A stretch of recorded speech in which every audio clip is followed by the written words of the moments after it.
અ, ગઈકાલ સાંજથી ધોરાજી અને જેતપુરની અંદર ભૂકંપના આંચકા અનુભવવાના શરૂ થયા છે.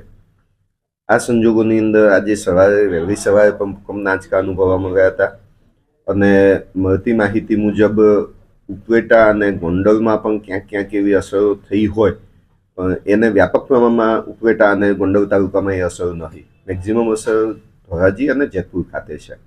આ સંજોગોમાં અત્યારની કચેરીથી મેસેજ આપવામાં આવ્યો છે અને સૂચના પાસ ઓન કરવામાં આવી છે કે સ્થાનિક કક્ષાએથી આ માટેનો નિર્ણય લેવો, મામલતદાર અને ટીડીઓ સાહેબની સંપર્કમાં રહીને નિર્ણય લેવો અને વિદ્યાર્થીઓને જ્યાં જરૂર જણાય ત્યાં રજા આપી દેવી.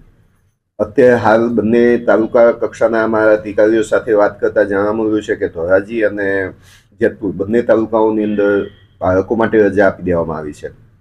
શિક્ષકો શાળા કક્ષાએ હાજર રહેશે અને ભૂકંપગ્રસ્ત જે બિલ્ડિંગ હોય અથવા તો જે બિલ્ડિંગમાં ભયજનક લાગતું હોય એ બિલ્ડિંગમાં વિદ્યાર્થીઓને અમથા પણ નહીં બેસાડવાની સૂચનાઓ અમારી પહેલેથી હતી, પણ એ સૂચના ફરી અત્યારે પાસ ઓન કરવામાં આવી છે.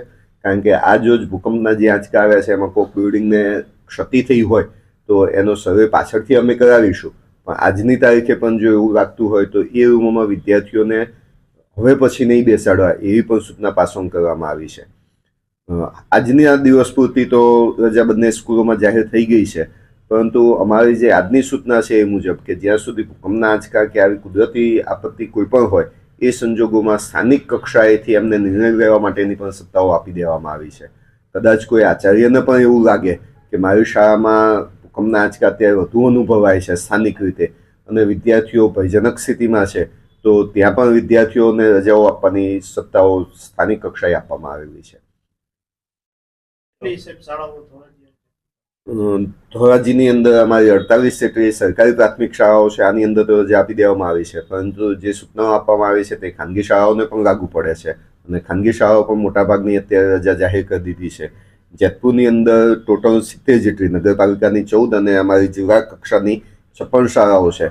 આ 70 શાળાઓમાં રજાઓ જાહેર કરવામાં આવી છે અને જેતપુરની અંદર સ્થાનિક જે શાળાઓ છે ખાનગી શાળાઓ એમાં પણ ઘણી મોટાભાગની શાળાઓએ રજા જાહેર કરી દીધી.